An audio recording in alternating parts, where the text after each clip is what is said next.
I was returning to West Quincy from St. Louis, where I dropped off a crew, and as I approached the south side of Hannibal at Warren Barrett Drive and Red Devil Road, basically I slowed down at the cemetery and then again at Side and Strickers to 45, and as I came around the curve towards the stoplight, a semi came up behind me, still going 70 miles an hour, drifting across the lanes, struck the driver's side rear of the van, pushed me for a bit until I got the van out from in front of it.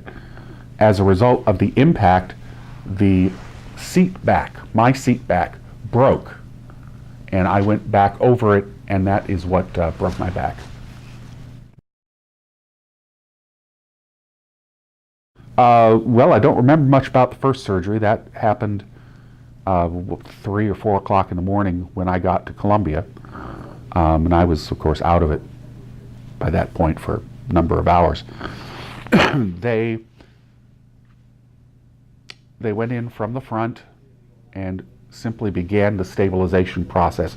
They did some fusing of the bone, they put a metal plate in, but because all they had done was in the front at that point, I basically was not allowed to move for the better part of 2 weeks, because if I were to fall or otherwise hurt myself, I could potentially rip that off and basically cause myself to be paralyzed for life. They do tell me that as I was recovering, I was coming out of the sedation from the first surgery, I sang for half an hour. I said, well, that's not too, when they told me about it later, I said, that's not too odd, I sing a lot. And then they said I talked for about half an hour. And I said, well, that's not too strange considering what I do for a living.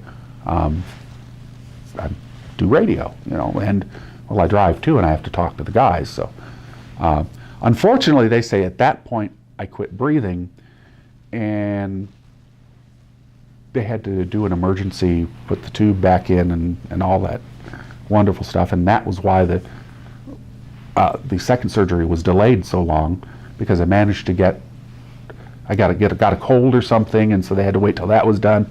And then I had another infection, and that had to be taken care of. And then they finally did the second surgery, which was the major surgery. And basically, I don't remember it, but they tell me I was laying on my stomach, basically, or sort of semi-suspended from some kind of frame, and they cut into my left side, and the surgeon went in and moved aside the organs and things that were right there, and then the neurosurgeon actually went in and did all the work on my back. The surgeon also took out my 10th rib, and they used that to build bone grafts, as well as doing fusion and putting more metal plates on the back side of my spine. And that was, I think they said that was about an 8-hour surgery. And that one went off without a hitch. And here I am today, sitting up, sometimes walking. Ain't very pretty, but it is walking.